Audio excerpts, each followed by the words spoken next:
Lembrados do caso do menino Raniel Pedro, ele tinha 10 anos quando, segundo a mãe, teria saído de casa no último dia 10 de maio para uma possível aula de reforço, mas no meio do caminho ele desapareceu.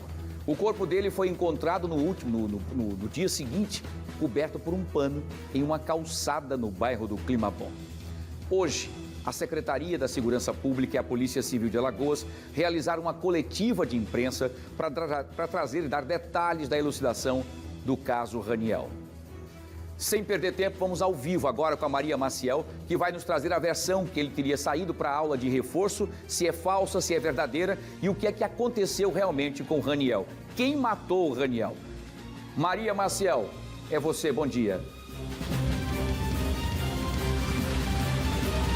Bom dia para você, Wilson, bom dia a todos.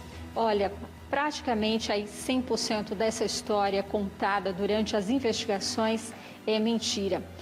Essa coletiva, que falou sobre os detalhes desse crime, acabou agora há pouco e, olha, eu estou arrepiada até agora, porque realmente a gente não consegue acreditar que um ser humano teria a capacidade de fazer isso, cometer um ato tão cruel contra uma criança indefesa, o Raniel Pedro, de apenas 10 anos.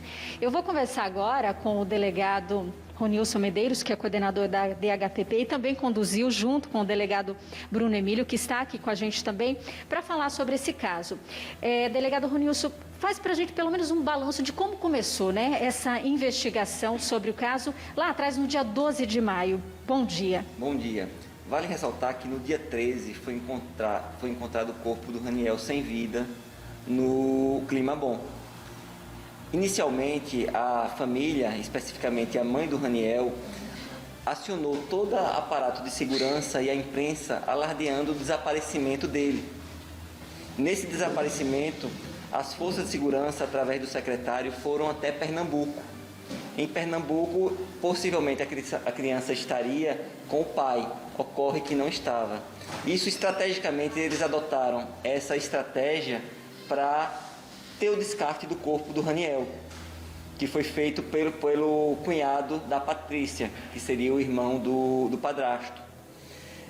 Após o encontro do corpo, a gente deu credibilidade a todas as informações que a Patrícia vinha passando, que ela sempre pontuava que o filho teria saído de casa para ir para o reforço. Ocorre que as câmeras daquela localidade que estavam funcionando não capturou o Raniel naquele dia indo para o reforço. Mas tanto é que nós comprovamos que no dia anterior o Raniel teria ido para o reforço e naquele dia que ela disse que ele ter desaparecido, ele não foi visto nas câmeras. No decurso da investigação, o laudo cadavérico apontava que após o encontro a morte do Raniel se dava mais de 20 horas. Isso aí foi todo o deslinde da investigação, ou seja, o corpo do Raniel estaria dentro de casa. Ele foi morto dentro de casa? Justamente. O laudo pericial aponta para isso, o cadavérico. E nessa situação, eles teriam que se livrar do corpo do Raniel, que estaria dentro de casa, e adotaram a estratégia de levar o secretário até Pernambuco, e um deles ficaram em Maceió para fazer justamente o descarte do corpo. E tudo isso foi muito bem planejado, inclusive o laudo do celular aponta que a Ana Patrícia fez inúmeras pesquisas. Como é que foi isso?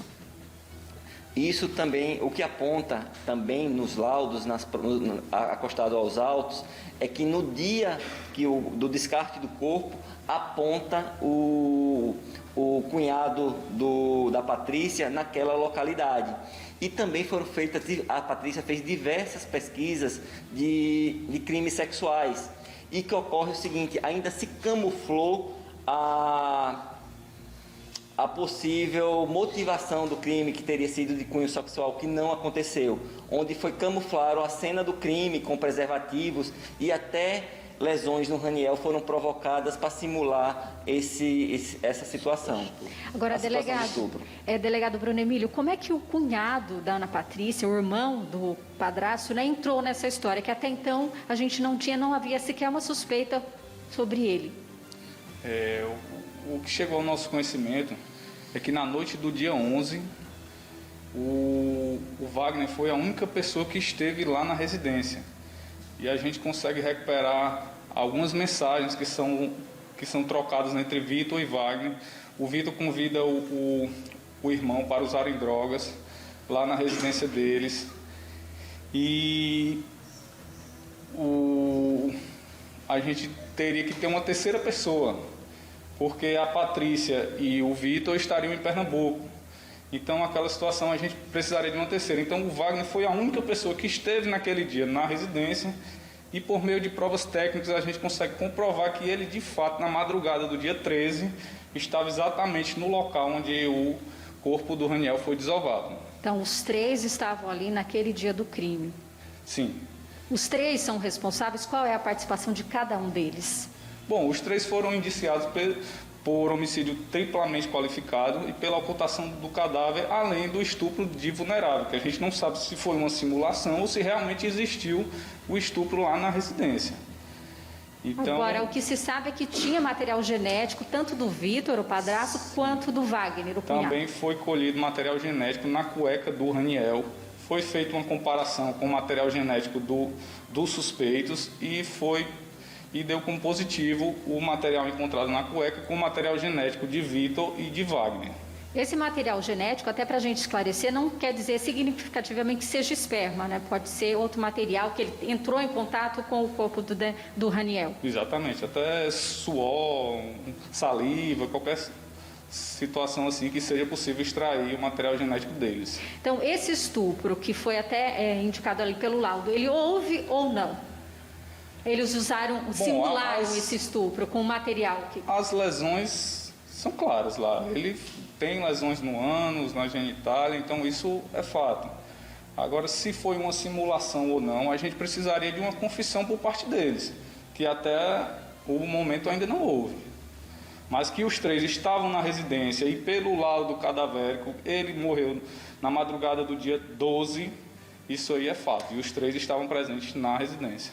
E depois do crime, então, o corpo teria sido lavado, ele colocado uma outra roupa para depois ser desovado, descartado, como que foi o que aconteceu. Sim, o corpo aparentemente, no local onde foi encontrado, não existiam marcas de violência. Era um local que a gente tem conhecimento que é frequentado por usuários de drogas, além de ser um ponto de prostituição. Mas no local não existiam vestígios que a criança foi violentada ali. Ele aparentemente estava limpo e foi somente desovado naquela localidade. E qual teria sido a motivação desse crime? Bom, a gente tem um indício muito forte de que eles usavam droga com frequência na residência e que o Raniel não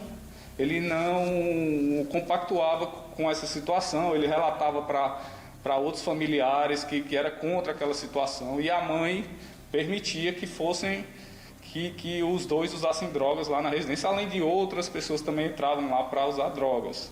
Então a gente acredita que o Raniel possivelmente não concordou com alguma situação, acabou sendo agredido covardemente até vir a óbito. E após a morte é que eles então combinaram ali entre eles o que seria feito. Daí essas pesquisas na internet para tentar simular tudo isso, inclusive saída a Recife, né, acionar todas as forças de segurança para tirar justamente o foco deles. Exatamente, eles tiveram tempo suficiente para planejar como tirar o corpo. Em que momento eles tiraram esse corpo? A gente realmente não sabe. Eles tiveram tempo, tiveram a madrugada do dia 12 inteiro, tiveram o dia 12 inteiro para planejar, para esconder. Então ficou até uma situação um pouco difícil, porque ninguém viu essa criança saindo, só o relato da mãe que a criança foi para a aula, mas ninguém viu, não tem câmera, não tem registro de nada que ele saiu de casa naquele dia. Agora, com relação ao delegado Bruno Emílio, qual um dos 2 poderia responder, com relação ao perfil dessa mãe, né? Toda aquela cena que ela montou, inclusive várias entrevistas, né? A participação dela num jogo de futebol, como é que vocês veem isso? A gente percebe o seguinte, que ela foi altamente estratégica em tentar se livrar de uma culpa, apontando como uma violência sexual e ainda tentou tirar proveito da situação e sensibilizar a sociedade. Ela foi para a imprensa a pedir cobrança da investigação, ela foi para campo de futebol numa final onde ela foi homenageada junto com os jogadores com a bola. E você percebe que o valor que ela dá a isso, ela transforma logo de cunho financeiro. Logo em seguida ela vende a bola pelo valor de R$ 1.500. Você percebe que durante a situação ela ainda tentou se inscrever num reality para participar. Ou seja, ela queria, além de tentar se livrar da culpa, ela queria ganhar dinheiro com a situação. E até uma tentativa de suicídio simulada também. Justamente, isso daí ela ainda fez alguns vídeos tentando simular um suicídio. No entanto, foi comprovado que ela não ingeriu nenhum comprimido. Ela faz toda uma encenação para um suicídio, no entanto, não tinha feito a ingestão de nenhum medicamento. E durante essas investigações, ficaram comprovadas também maltratos ao Raniel? Existia Foi essa história? verificado que, nas investigações que ela sempre perdia a mão na educação do filho. Tanto é que ela tem 2 filhos. Um não foi criado por ela. E o segundo, tanto é que familiares já relatam que ela perdia a mão na educação e batendo na criança. Provavelmente, sob o efeito de drogas e ela tendo esse temperamento, aconteceu o acontecido. E esse uso de drogas ali na residência acontecia com frequência. Justamente. E a situação que também ficou comprovado que o relacionamento dela com esse indivíduo era menos de 1 ano, em 8 meses praticamente. E nisso ela levou o rapaz para casa e fizeram uso de drogas lá. Fato que não era permitido pelo Raniel. Ele não era favorável a essa situação.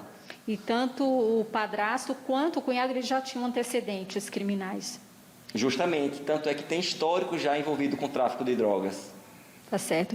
Wilson, se você quiser fazer alguma pergunta aos delegados, eles estão sem o ponto, mas você me falando, eu passo para eles aqui o questionamento. Muito bem, Maria, muito obrigado. Primeiro, agradecer a disponibilidade do Bruno Emílio, delegado Bruno Emílio, do Dr. Ronilson Medeiros, também em relação a essa situação que aí está realmente deixando todos nós aqui boquiabertos pela trama covarde, né, desse trio, né? A Maria, o que eu queria perguntar é se talvez o Raniel também presenciou o momento em que a prima dele, de 12 anos, que foi estuprada pelo padrasto Vitor, se isso também poderia estar na investigação como uma causa-morte também, do motivo da morte, inclusive, de Raniel. O Wilson está perguntando o seguinte, o Raniel teria visto, por exemplo, presenciado algum tipo de abuso da prima? Teria alguma relação aí o fato dele ter descoberto, saber alguma coisa ou não? Pode ter sido uma das hipóteses essa daí. A questão do estupro que o Vitor cometeu em relação à prima do Raniel. Mas no dia que aconteceu, ela não estava lá e foi outra situação que possivelmente gerou o homicídio. Quer dizer, ele poderia até saber desses abusos, né? Era aquela situação que já vinha, a questão do uso de drogas e tudo mais. Agora, naquela data não dá para saber exatamente quem fez o quê. Isso só após uma confissão? Não, o que é fato é que os 3 estavam presentes, os 3 foram coniventes com aquela situação de ocultar, de quem agrediu, como que eles tiraram o corpo. A gente precisaria de uma confissão deles. Mas provas técnicas que foram eles, que o crime ocorreu na madrugada do dia 12, que eles tiveram tempo de esconder o corpo, de ocultar. Então, essa situação está toda comprovada no inquérito. Bom, esse inquérito foi concluído. Agora, no meio dessas investigações, a gente teve aquelas outras situações, né, com a prisão do borracheiro, que também não tem relação nenhuma com esse crime. Justamente. Durante as investigações, nós recebemos algumas denúncias informando que existia um pedófilo naquela região do Climabom. Nas investigações, o que foi que a gente fez? A gente solicitou a instauração de um outro inquérito para investigar esse fato, onde fiquei eu e a doutora Adriana à frente da investigação.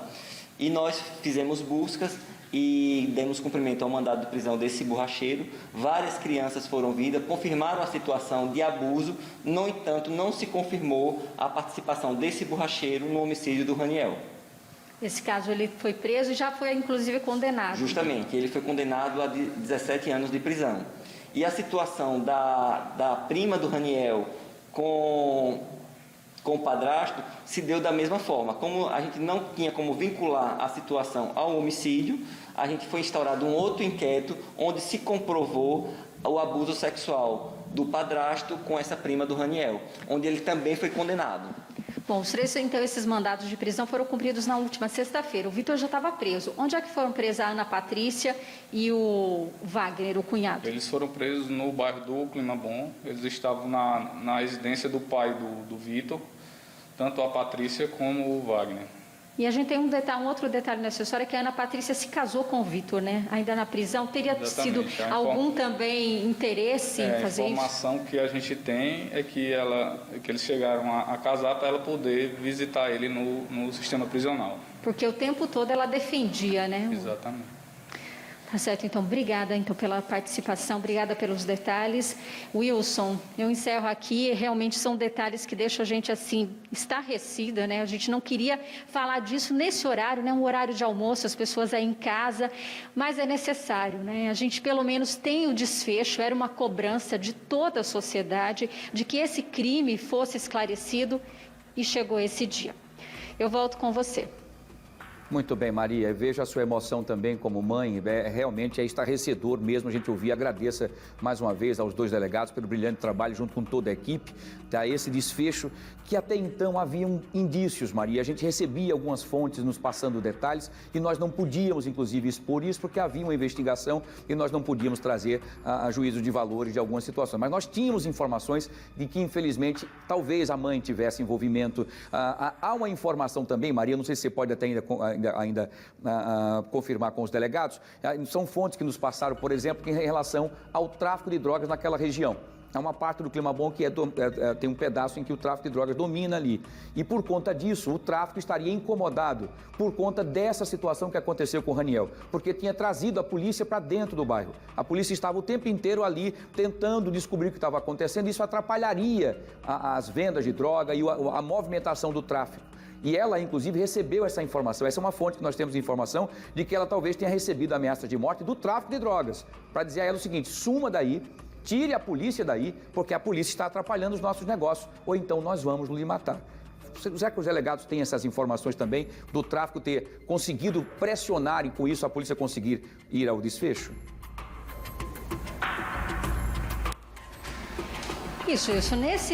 Durante essa investigação, realmente, a Ana Patrícia, né, que era a mãe, ela realmente chegou a se mudar, foi para um outro município, né, a gente não sabe esse motivo. Eu vou até perguntar aqui para o delegado se ele tem alguma informação sobre isso. Essa região realmente existe muito tráfico de drogas. Agora eu vou perguntar para o delegado Ronilson Medeiros, quem puder responder, com relação ao tráfico de drogas, né? Algumas pessoas até disseram que ali aquela região é dominada pelo tráfico e que existiria, então, ali até ameaças a ela, dizendo que ela tinha que sair dali, porque ia sobrar para eles. Durante essas investigações, ficou constatado algum movimento nesse sentido? Olha, a gente não sabe se de fato aconteceu isso, né? Ela, por ser uma pessoa extremamente dissimulada e que mentiu durante a investigação inteira, a gente não sabe até que ponto o que ela fala é verdade ou não, né? Mas que de fato é uma região que existe tráfico de drogas e que os próprios traficantes estariam revoltados com aquela situação, até porque existia a suspeita que eles realmente teriam cometido o crime. Houve realmente essa informação, que inclusive foi ela que trouxe até a polícia. Agora, eles ali, no caso, seriam usuários, né? Ou eles não faziam parte aí de nenhum grupo, por exemplo? Bom, o Vitor já foi preso no estado de São Paulo por tráfico de drogas. Até onde a gente sabe, ele estava naquela situação de só como usuário. Tá certo, então, obrigada por esclarecer mais essas perguntas aí feitas pelo Wilson Júnior. Então, é isso que a gente tem, são detalhes aí de uma história que a gente preferia acreditar que fosse cena de um filme, né? Uma ficção, mas é realidade. Volto com você, Wilson. Muito bem, Maria, muito obrigado. Agradeço mais uma vez aí aos delegados, doutor Ronilson Medeiros, doutor Bruno Emílio, e parabenize mais uma vez pelo brilhante trabalho junto com toda a equipe. Nós estamos dando aqui em primeira mão, com exclusividade, os detalhes sobre tudo isso, discutindo todas essas informações. Nós acompanhamos esse caso desde o início, são 6 meses. Nós cobramos, inclusive, até a elucidação desse caso na semana passada, quando se completou, inclusive, os 6 meses, né? Enfim, e é exatamente isso que a gente queria, que no final a gente entendesse o que era que estava acontecendo. Por que é que esse garoto, tão querido, tão inocente, com tanta luz, com tanta vontade de viver, foi morto de forma covarde e cruel? Como isso aconteceu? Está explicado. Os 3 a usar drogas, tem sempre a maldita droga envolvida sempre, né? No meio, para tirar a vida do inocente. Ele se incomodava com o uso de drogas. Um garoto de 10 anos, num ambiente terrível, onde o tráfico de drogas circulava ali, o vício e muito mais. Mas ele era incomodado com isso. E pode ser também que ele tenha flagrado o momento em que os dois que usavam drogas abusaram, inclusive, no caso do Vitor, abusou da garota de 12 anos, a prima dele, que ele tinha como a irmã. Pode também ter sido um dos motivos dele ter perdido a vida.